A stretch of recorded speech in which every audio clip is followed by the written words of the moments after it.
One of the neatest things about hospice, I think, is that we really are family-centered. We are patient-centered, but also family-centered.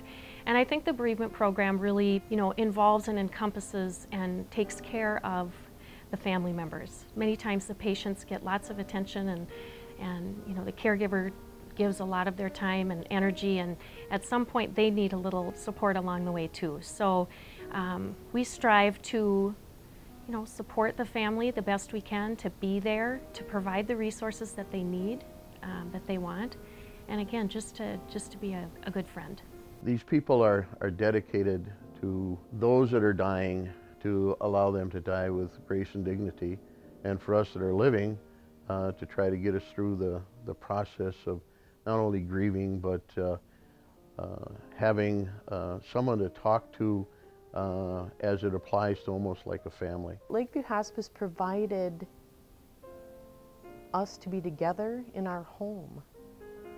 I think that's the main thing, that Darryl was cared for, and he felt so much better being in his own home than in some just stark room somewhere. Willie had people come out 3 times a week. And when they weren't there, they were on the phone checking, brought medication. We didn't need a bed or anything like that. We were able to keep her in her own bed. Well, for the nurse, she was great. She'd come in.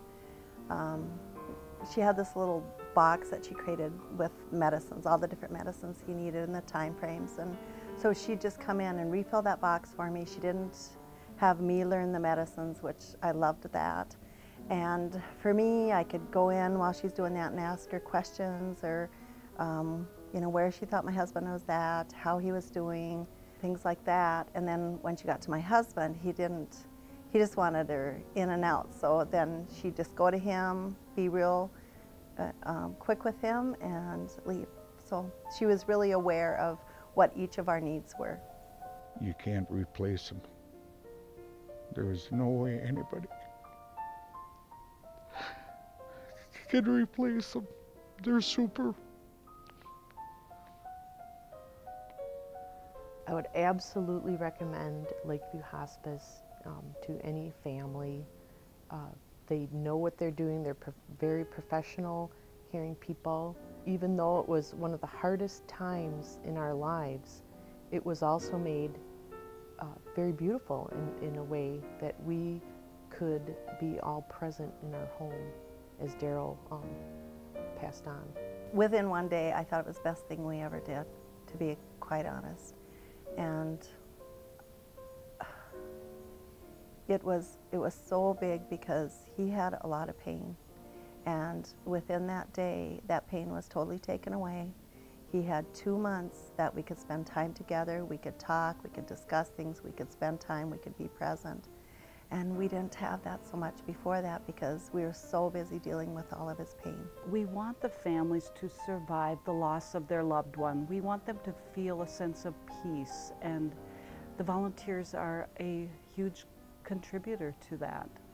From that day on, they took over. I mean, the bed was set up in our bedroom so that she could be beside me. They had people come over every day to clean her, to talk to her, even though she, near the end, could not talk. But they kept rubbing her and making her feel comfortable.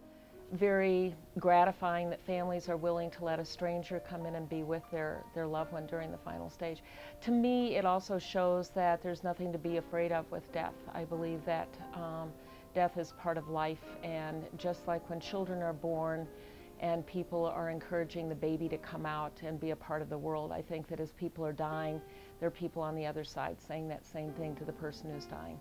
Everybody is called to their spot, and everybody gives so freely. And over above, I mean, if we didn't get paid or if we didn't need to be paid, we would all still be doing this. My wife was never in pain after they walked in the door, and she never asked for anything. They were there for it. They were 2 steps ahead of you. It is such a good program, and it makes the individual who is ill and terminal feel very dignified and comfortable and loved and all that. So, you know, why not donate to something so special as that?